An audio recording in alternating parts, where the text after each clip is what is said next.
You're listening to Your Magical Midlife. This podcast is for women who are seekers, dreamers, and unconventional thinkers. If you're a Gen X woman who's always walked your own path, but now feel like you've lost your way, listen up. I'm Kate Higgins, your host. I'm a licensed clinical social worker and coach, and I'm here to guide you back to yourself and to help you reconnect with your joy, your passion, and your purpose.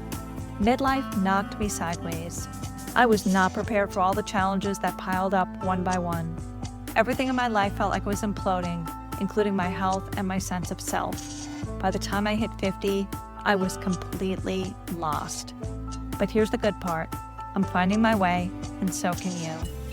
I'll be dropping episodes every Thursday on everything from ambivalent aging, to body changes, to relationship shifts, to career challenges, financial fears, crazy family dynamics, and spiritual awakenings. Some weeks I'll be musing, some weeks I'll be ranting, and sometimes I'll have amazing guests who will share their expertise with you. Midlife brings a lot of change and a lot of challenges, but there's also so much magic to be uncovered. Let's dive in.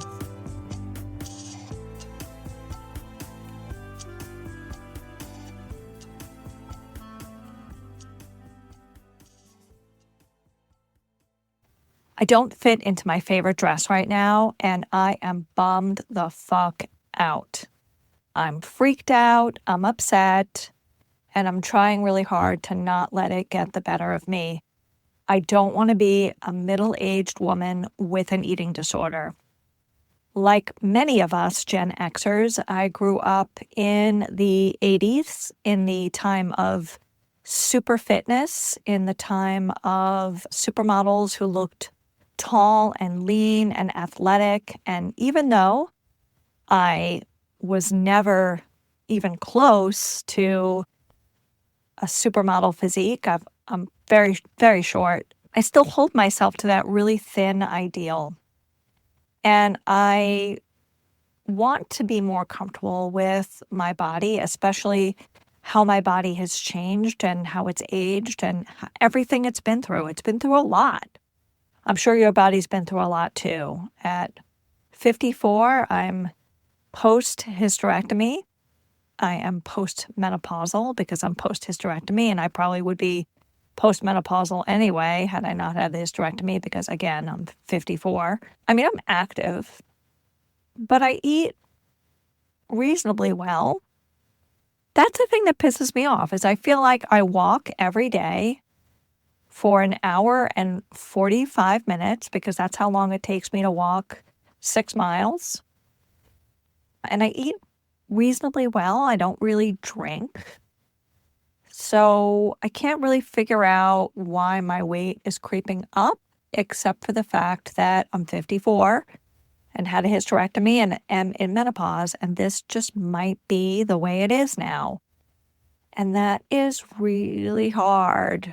It's really hard. I don't want to do all the things that people are going to suggest to me when I complain about this. I'm not going to intermittent fast. I'm not going to microdose Ozempic. I'm not going to do keto or paleo or what's that ridiculous, really, really hard cross-training, CrossFit. I'm not going to do CrossFit.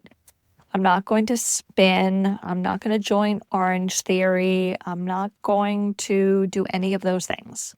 I'm just not. I'm not going to. I spent much of my late adolescence and early adulthood struggling with an eating disorder. I started with anorexia in my early teens and went on to bulimia in college and then wavered back and forth between restrictive eating and purging. I never really binge ate. I binge drank for sure, but I never really binge ate.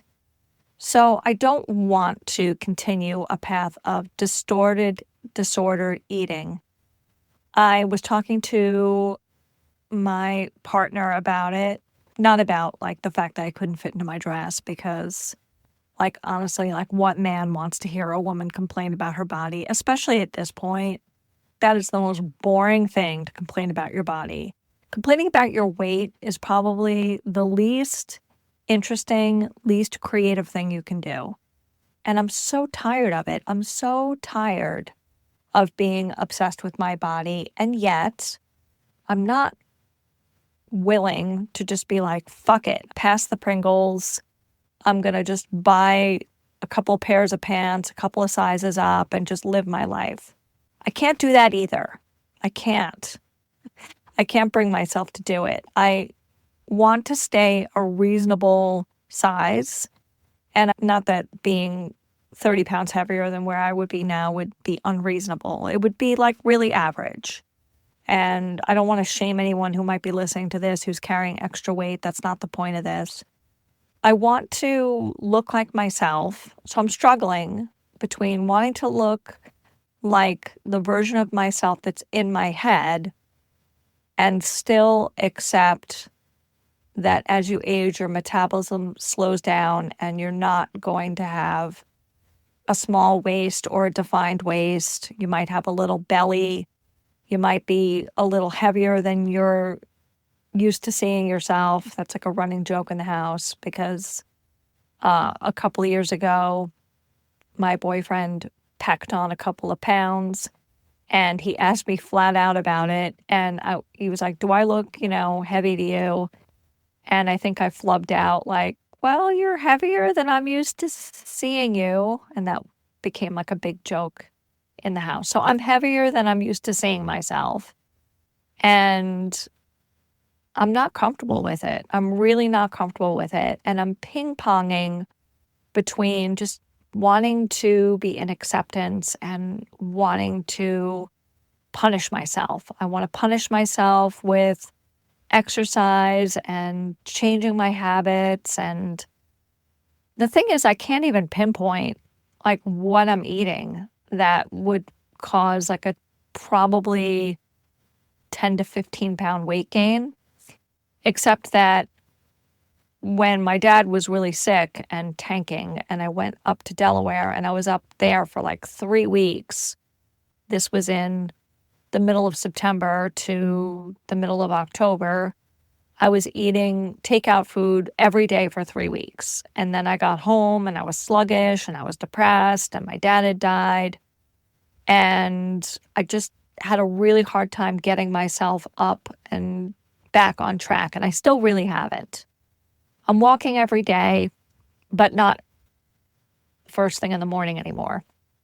I haven't been able to get back into my rhythm. I haven't been able to get back into my routine. Christmas came, Thanksgiving came, my birthday came. So it's been sort of every month there's been an occasion to eat festively. We'll just put it that way. I haven't really gotten myself back into a regular routine. And so, it's embarrassing to admit, but, after I discovered yesterday that I couldn't fit into my dress, I reactivated my Weight Watchers app. And could there be anything more middle-aged woman than joining Weight Watchers? It's so depressing. I had joined Weight Watchers around the time I turned 40, and I managed to lose 15 pounds, which is probably the 15 pounds I have packed up back on. It's probably the very same 15 pounds. So I downloaded the Weight Watchers app and I plugged in what I have been eating in a normal day, and it was almost twice the number of points that I'm going to be allotted now. And it's regular healthy food. That's the part I'm really struggling with. I was already eating healthy. I plug it all in and it's 40 points. And I'm like, fuck, what do I have to cut out? All right, I got to cut out the full fat Greek yogurt, and I got to cut out the sugar at the end of the day, and I have to reduce the amount of cheese I'm eating. It's I am 54 years old. I know how to be on a diet. I do. I've been dieting since I was 13. Of course I know how to be on a diet. I've been on every fucking diet you can imagine. Every diet. I'm sure you have too. And I'm not going to get ridiculous. I refuse at this point in my life to be obsessed with my body and absolutely ridiculous. I downloaded the stupid Weight Watchers app. I'm going to follow the points and I'm going to try to ease up on myself. I'm going to try to respect my body for everything that it's carried me through. I'm going to try to make friends with my little pot belly. I'm going to try to forgive the fact that my butt's bigger than I'm used to seeing it. I'm going to try to not judge myself so harshly when I look in the mirror. I'm going to try to remember that 2024 was a really hard year. I haven't minimized in this podcast how difficult my relationship was with my dad. It was a really hard relationship, and I never felt seen by him or particularly loved by him or particularly protected by him or any of those things. So when I really had to step up and be present for him when he was dying, which was really like the last 4 years since my mother died, going up there every 6 weeks like clockwork and cleaning his house out. He participated not at all because he couldn't. Throwing away all of my mother's things, downsizing all of his things, moving him into a facility, having to immediately go back up because he totaled his car, having to manage his car insurance and that claim and get his reimbursement for that, and then have to manage his long-term care policy, and then talk to his care team several times a week, get him to the doctors, get him here, get him there. And I had it easier than a lot of people. You're probably listening to this like, well, thank God your dad was in a facility. You're maybe listening to this and thinking that you have to do this hands-on care for your parents directly. And if you do, if you have a parent or parents and you're doing the direct care as my partner was doing, God love you. I feel so grateful that my dad bought that long-term care policy because I don't think I could have done it. I don't think that I could have been unselfish enough to potentially move to Delaware for the last 3 years and look after my dad directly or move him here into this house. I would be in federal prison right now if I had had to do that. It was so hard. So I shouldn't really beat myself up for being 10 to 15 pounds heavier than I would like to be. It's really not a big deal in the grand scheme of things. But the weight gain, to me, is attached to just the general overall aging of my body, which, if you're listening to this, you're probably also a person in your 40s or 50s or maybe in your 60s, and you're probably like, damn straight it's hard, because it is. It's hard to let go of that young body, because even when you're heavier, when you're younger, you just look better. Like, younger, fuller bodies look objectively better than older bodies because just everything changes. Your muscle tone changes, the quality of your skin changes. It just doesn't hang the way it did. Like, my body now doesn't look the same as it did even when I was at my heaviest in my late 20s. I put on some weight in my late 20s and I looked better than I do now. And I'm probably less. I don't own a scale, so I don't know how much I weigh. But I'm probably less than I was in my late 20s when I was heavier. And I just felt like I looked better then because, I don't know. I feel like an older body is the body we judge the harshest. I've been thinking a lot about that too. Like, agism is the last safe group to have negative feelings about. Old people, we have not broken that agism around an aging physical body. We still think of old people as being unattractive, unsexy, maybe even ugly. Maybe you even think old people look ugly. Maybe you would never say that out loud, but maybe you think it inside. You don't want that to become where you are. And that's really disturbing, right? To think we're all headed there and we all hate it. It's so hard. And yet it's honest thing to admit. It's an honest thing to admit, even if it's embarrassing to admit. Our hatred, our fear of aging and what that means. It means we're marching towards our disintegration, right? We're marching towards the end. And that's so scary for all of us, because the greatest mystery of life is we don't know what's after this. So we want to hang on to the beginning of it. We want to hang on to when it's young and firm and fresh and looks great. We don't want to be old and decrepit and out of shape and pouchy and have a double chin. We just don't want that. It's really hard. So how can you not beat yourself up about it? I am evaluating what I'm eating. I'm going to make small tweaks, small changes, and I'm going to try to be gentler with myself.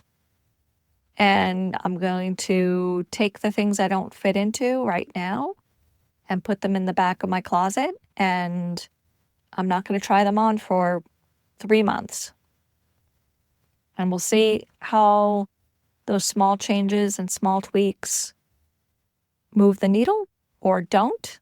And if they don't move the needle in 3 months, because I really haven't gained that much weight. I mean, most of my clothes still fit, but the one dress, oh, and by the way, it's a side zip. Ugh. The torture of trying to zip up a side zip dress when it doesn't zip. It's why don't I just dislocate my arm trying to get into this? I'm not going to do that. I'm going to try to soften up on it.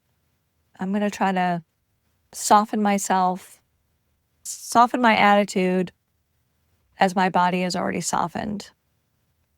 And I'm going to try to lean into self-acceptance, and I'm going to try to put down that expectation that a body is static and will always look the same, and that change is bad, and aging is bad, and being young and firm and thin is preferred. Because really, that's a lie. Really, that's told by us by the media. And the media has been lying to us all along. And we all know that. It's one thing to know it intellectually.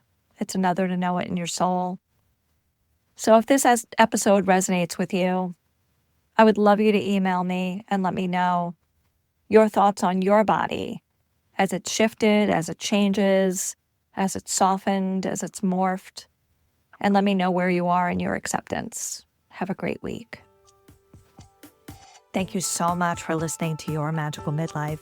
I'm Kate Higgins, your host. You can follow me on Instagram at YourMagicalMidlife, and you can check out my offerings on my website, YourMagicalMidlife.com. I offer individual and small group coaching, as well as luxury retreats for women in midlife and beyond who are seekers, dreamers, and unconventional thinkers. You can book a complimentary discovery call in the calendar link in my show notes. If you've enjoyed this episode, I'd appreciate it if you left a 5-star review on Apple Podcasts or share this episode with a friend. And I will talk to you next week.